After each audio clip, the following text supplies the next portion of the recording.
another Subi Shaves video with me on a beautiful day. Hashtag Team All Blade and hashtag No Blade Left Behind, guys. You know how we do it, squad goals. Thank you so much for clicking into the video and for joining me, guys. I'm thrilled to be here. Hopefully you've got yourself a nice cup of something caffeinated and a comfy chair. Will it on in. Welcome to the Shave Den, guys. I'm thrilled to have you here. And I'm honestly super excited to be talking about two razors that I've been meaning to do like a comparison on and haven't gotten around to doing it. We're going to be doing the Gibbs razor of old, guys. The French fat boy, you could say. The French adjustable razor versus Rex Emporium's tribute version, updated version, modernization.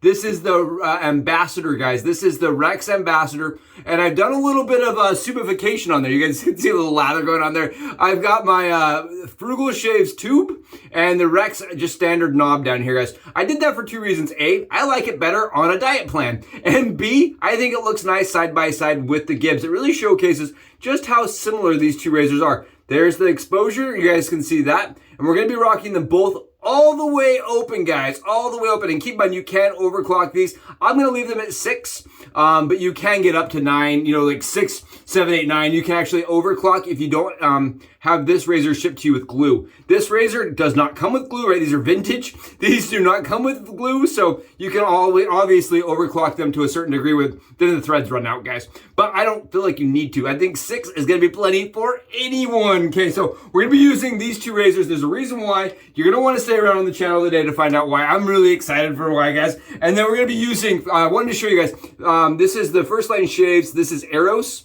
This is like a tribute to Eros. This is Space Odyssey, guys. Space Odyssey.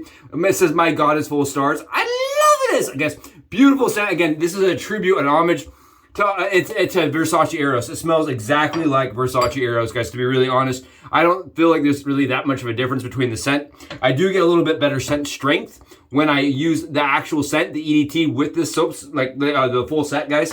When I use the shave soap and the splash on top of the EDT, it's just for some reason, it could be just for me, guys. It makes the staying power last a little longer. Okay, so I've got it already whipped up in our PAA Moonscape Scuttle, and I'm using, this is the YAQI Professional brush, guys. I really like this brush. It's a really pretty brush. Again, the Professional series. This is 28 mil. They call it their Monster series, their Monster Knot or something. It is really big, and it developed such a good lather for me, guys. Really good lather. You guys can see this, right? Beautiful stuff. Very hydrated, and it's already on the dome, guys. Look at how it goes on there. This First Line Shave stuff, man, it's good, guys. Really good. As my wife referred to it as, it's sexy man smell. I love the Versace Eros scent, guys.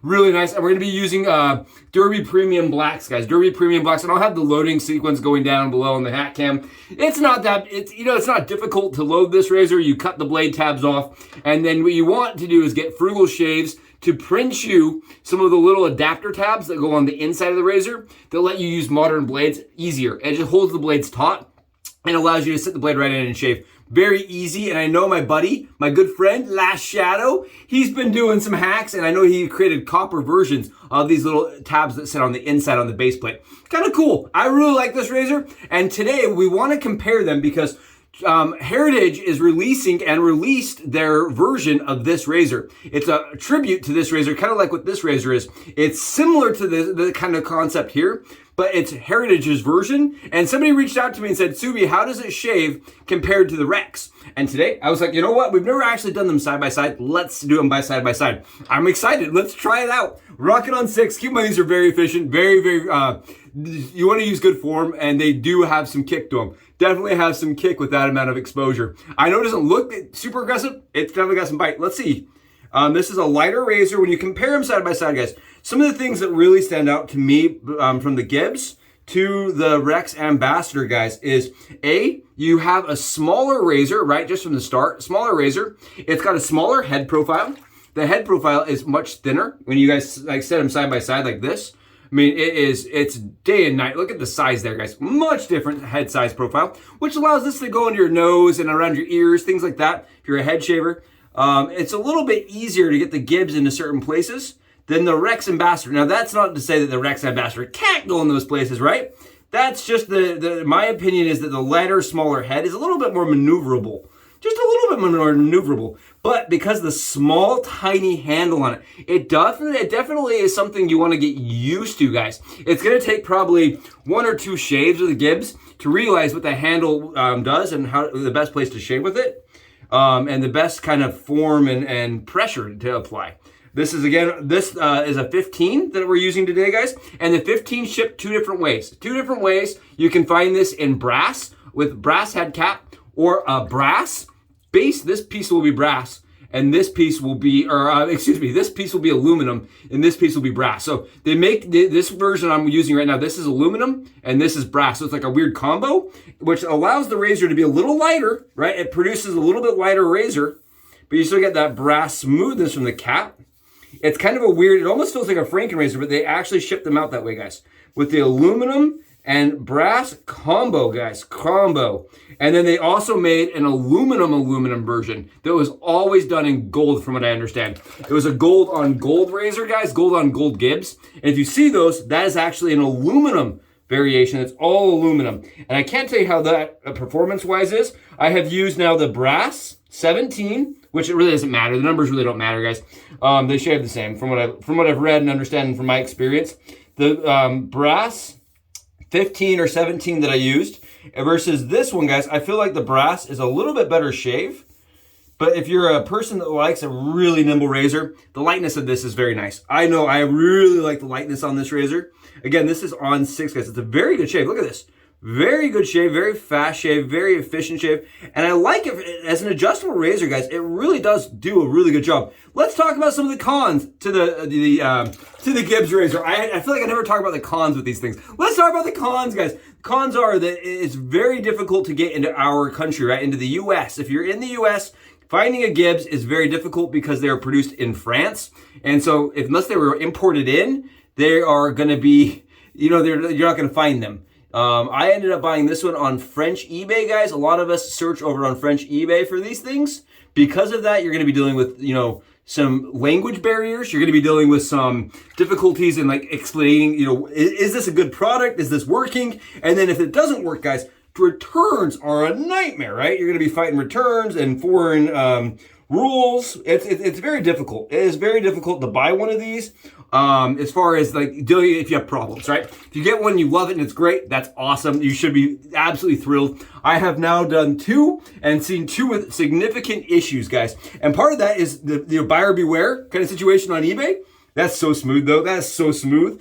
And then the other reason, guys, is, like there's some kind of just difficulty with buying something when you're not in that. If you've ever traveled, even grocery shopping can be difficult in a foreign country. You're buying something that's old, antique, and vintage, guys. It's not gonna, you may end up getting, as I call it, the French baguette. And it doesn't even mean the seller had, malicious intent, right? They're not out to get you, maybe. You just aren't able to communicate correctly, right? You're not able to fluidly communicate. I had problems. So just to know, there is issues if you try to buy one, or if you're trying to source one, it can be a problem. And because of that, it's expensive, and it puts it in the Rex Ambassador range, guys. It really does put it in that value of the Rex Ambassador. This is a $300 razor, very expensive razor. But if you're trying to buy a Gibbs in the US, that's about what you're gonna pay for a good one, guys. About $300. $240 is really where you start seeing good ones. My buddy he's the pro at getting a deal. This is on 6, guys. This has more blade fill. It's a lot heavier. It's a stainless steel product from Matt over at RE, guys, over at Razor Emporium. I love the Rex. I want to get into this. I really want to talk to you about why I love the Rex. I love the Rex because if you buy it, you know what I mean? You're not having to source one. You're not having to fight with all the foreign policies and stuff, and you're not going to have to worry about it not working. It has a lifetime warranty. If it doesn't work, you can send it back to Matt, and he's going to fix it for you. Whereas the vintage Gibbs is not that way. You're really buying it, and if it doesn't work, it's on you to fix it. And I ended up spending a lot of time and effort to fix what I just used, guys. I love that Matt's razor is efficient, and I do love that it has really good blade fill to it. The new one for me, guys, it shaves like this. It's a very efficient, look at this, Very efficient. Now, I don't have the old Rex, guys. Keep in mind, they did make a bunch of updates. I think this is on their third version or fifth version. I don't even know. It's had a bunch of versions, guys. Don't quote me on that. A lot of versions. This is the newest one. And the newest one for me is very smooth. I think he definitely has gone in and done some things to make it a less aggressive shave. But I have heard from a lot of people, guys, a lot of people that spent the $300 and don't like the razor even on its lowest setting because it still is a positive exposure razor, right? Still has blade fill to it and it's still positive exposure. I always tell people this is a razor that I have to actually focus on and make sure I don't accidentally, bump myself too much or that I'm using light pressure, because this razor absolutely will eat you, right? I'm like trying to you can see I definitely am a little bit apprehensive with it.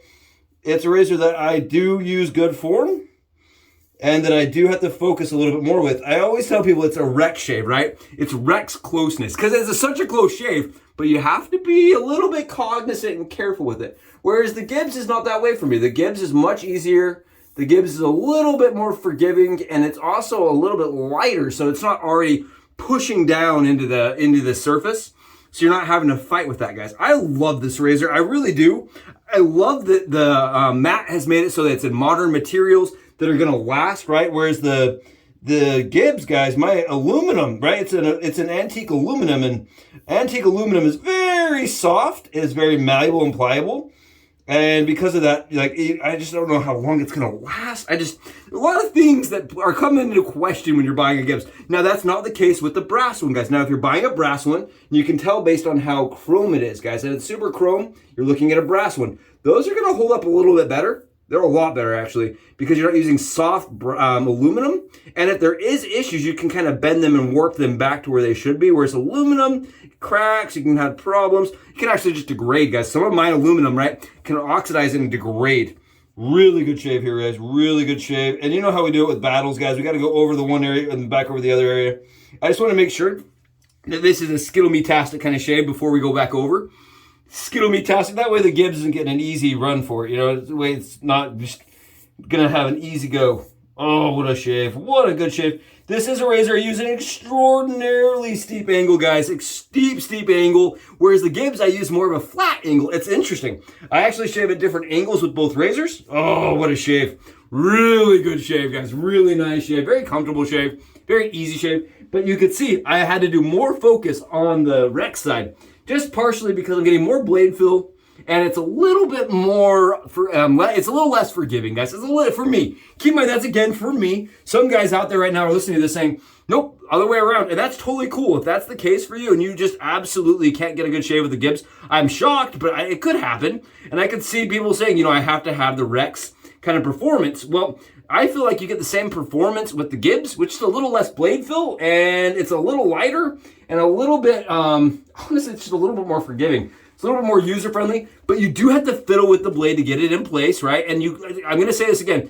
When you're buying one, you can't guarantee it's going to work, right? That's just a thing with eBay, right? With vintage razors in general, guys. With any of them, you could be looking at a mint fat boy that looks beautiful. You could get it, and the timing could be all squampus, right? That's just kind of one of those things when you're buying something that's used, old, and antique. That's partially what's going on with the Gibbs, right? That's just part of what it is with the Gibbs. Now, this, not going to have that problem, but at the same time, does it have that same finesse? Does it have the same, just something about that Gibbs is unique? No, I don't think it does. I think it's absolutely, it feels like Rex. It doesn't feel like the Gibbs. It feels like the Rex. It feels like its own thing. To be really honest, you guys can see here, taking this soap right off. It is not biting on anything. It feels like an ice skate here. We're not getting any kind of stubble to come off on this side. I didn't think we would, to be really honest. I have used the Gibbs several times now, probably 20 times, and I can get about a 16-hour BBS shave with it. It's a really long-lasting shave. And I'm not sure if that's because the head cap's so close to the skin that you're getting just a little bit of efficiency. You can see, actually, we got a little bit around my ears there. That was around my ears. Just a little teeny bit around the ears. I was actually able to get in there with the Rex and get a little bit over the ears. That's okay, though. I figured I may have a little cleanup to do on the ears, guys. Oh, what a shaver. I love this razor, guys. I really do. It does feel like its own thing. I don't feel like it really feels like the Gibbs. It may look similar, but it doesn't really feel similar. I feel like the Gibbs, it has less less of everything, less weight, less bite, and less fill to it the entire time. And I think Heritage, guys, with the new razor they're releasing, hopefully is in that same kind of experience. I'm not positive here. I'm not sure. To be perfectly honest here, I have no idea how it will shave. I'm really excited. So the Heritage razor, I did buy it. I bought both versions. They're releasing 4 different versions, an extra large, a standard, and then a chrome-plated version that's like modernized. I think it's really cool. It is, guys, from what I've been reading, and I had a talk with the owner of Heritage, guys. I had a fast talk with him yesterday. It is a ZMAC product on this part right here and this part right here. It is ZMAC product. The piece that is not ZMAC is the handle. If you buy the handle with the brass, guys, it is a full brass handle. But just so everybody's aware, right, that it is a ZMAC product. And I did buy it, but so is the YAQI, guys. The YAQI is also, the final cut is a ZMAC product. And I just wanted to mention that because I feel like, yeah, it's going to be really awesome, but when you're buying a Gibbs, you're getting either the brass or the aluminum. It's just a little bit better material, in my opinion. And the Gibbs is, right, or the Rex, I mean, it's stainless. So it's just a better material, in my opinion, but you're paying 40 bucks, right? So the new Heritage, I love that it's 40 bucks. I really hope that it fits more in like this razor as far as the shave goes, because I love the way that this shave goes. I really do love the way that this shaves. I'm really trying to pull stuff off of this side, guys. I'm really trying. I mean, I'm being, like, I am going in at every spot that I could think of. And I'm not getting anything off, guys. It's just, it feels like an ice skate. It really does. The Rex leaves me with a shave, guys, that honestly, you would never need to go back over with anything else for, like, seriously 20 hours and you really have a close shave. That's just the way it is. It's an awesome shaver, guys. Awesome shave. Both of them are great. I feel like if you're a person that bought the Rex, right, used it and you're like, oh, it has too much fill, don't discount the Gibbs. The Gibbs could definitely be a razor for you still, or the Heritage. I don't know for sure, but I think, right, I'm hopeful. If it shades like the Gibbs, then yeah, I think it's a razor that you shouldn't discount just because you didn't love the Rex. But I feel like it's the other way around. If you love the Rex, right, to death, don't discount it either, because it could still be a good shaver for you, like this is for me. Really good shaver. So even though I love the Rex, I still love the Gibbs, guys. Even though it's fiddly as crap to put together, and I've gotten burned 2 times with it, and I've had to spend a ton of time and lost sleep with it, still a really good razor. I won't even lie to you guys. It's still a really, really, really smooth, very easy, awesome shaver. I would put it up there with maybe one of the best, if not the best, of the adjustable world, guys. I really do love both of these. Awesome shavers. Absolutely fantastic. Worth the money? That's up to you guys. 300 bucks is a lot of piggy banks, right? It's a lot of piggy banks. It's a lot of your change for your car washes, but awesome, awesome shave. Guys, thank you so much for joining me for it. I hope it was informative and enjoyable and at least a little bit of entertainment for you. Thanks, guys, for joining me. I'll catch you in the next Subi Shaves video. Subs, out.